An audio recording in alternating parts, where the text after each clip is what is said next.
Donald Trump met with evangelicals yesterday, and the reception was somewhat icy at best.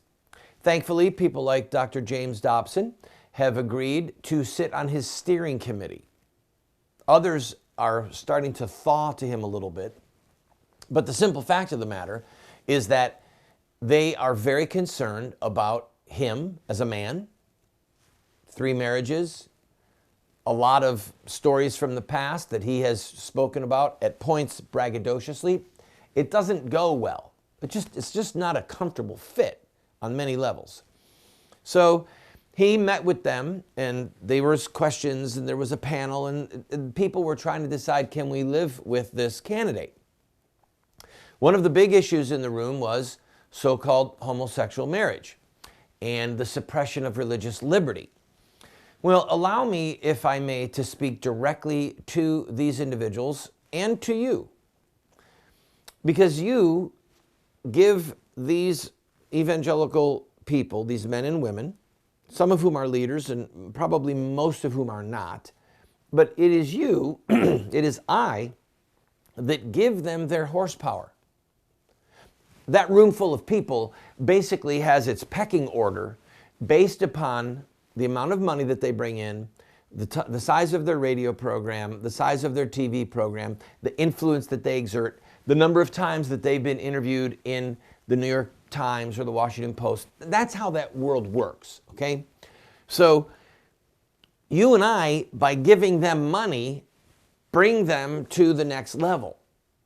That's just the way it is. So you need to understand that we have a responsibility to be born on who we elevate in that world. Because now suddenly they're meeting with the presumptive Republican nominee. But here's the crazy irony. Please hear me on this. Not all of them, but most of them are shackled or handcuffed to a 501c3 not-for-profit. A 501c3 not-for-profit corporation, tax exempt, right? These are the places that you can contribute a gift, $500, $1,000, $10,000, and then you can write it off of your IRS 1040 long form, okay?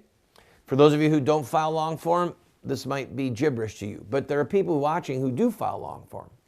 But remember, most of the people in that room, not as individuals, but the organizations they lead, the mailing lists they've built, the audiences that they have accumulated, most of them revolve around a not-for-profit 501c3, that's the IRS code, 501 parentheses C, close parentheses 3, 501c3 not-for-profit corporation. And by law, those 501c3 IRS created not-for-profit corporations, by law, they are forbidden to endorse or oppose any candidate for office. The end. So let's say that some of these people came out of there and go, man, I'm sold. I'm sold. Okay, what are you going to do? What are you going to do? Are you going to send a fundraising letter out to your list saying, please support Donald Trump? No, no, no. Because the IRS will yank their tax-exempt status away, and then they cannot go to their big donors and say, hey, if you'll give me a $50,000 gift, I can write this off for you. They won't do that, okay?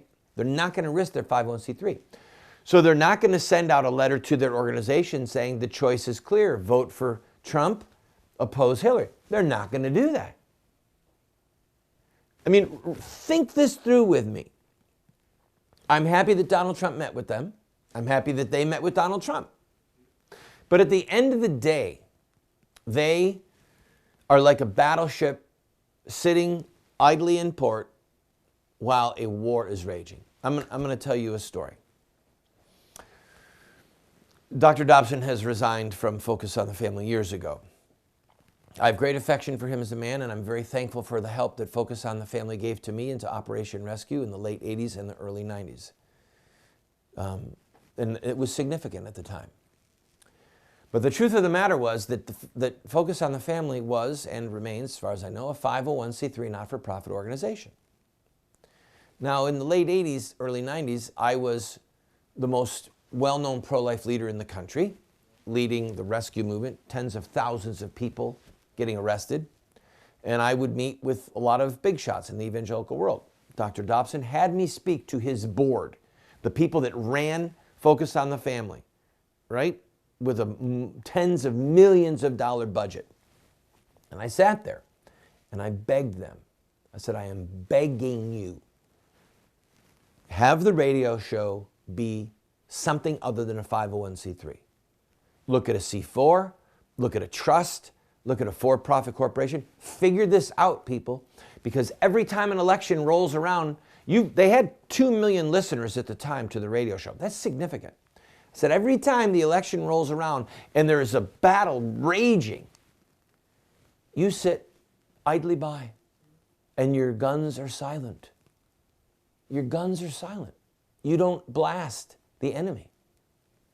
And this happened over and over again, not with just Focus on the Family, but with one political organization after another, religious organization after another. Jerry Falwell broke rank and started the Moral Majority. God rest his soul and God bless that man. He saw the conflict, and so he created an entity that could be and was a political force.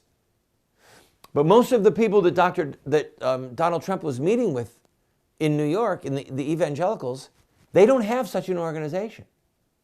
And so what they have is all this fluff and steam, but at the end of the day, they've created this massive structure, okay?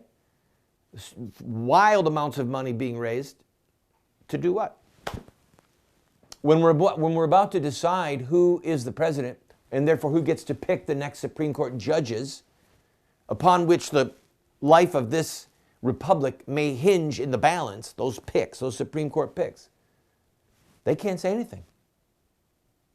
They've made a choice. So I'm happy that Donald Trump met with them. I'm happy that they met with Trump.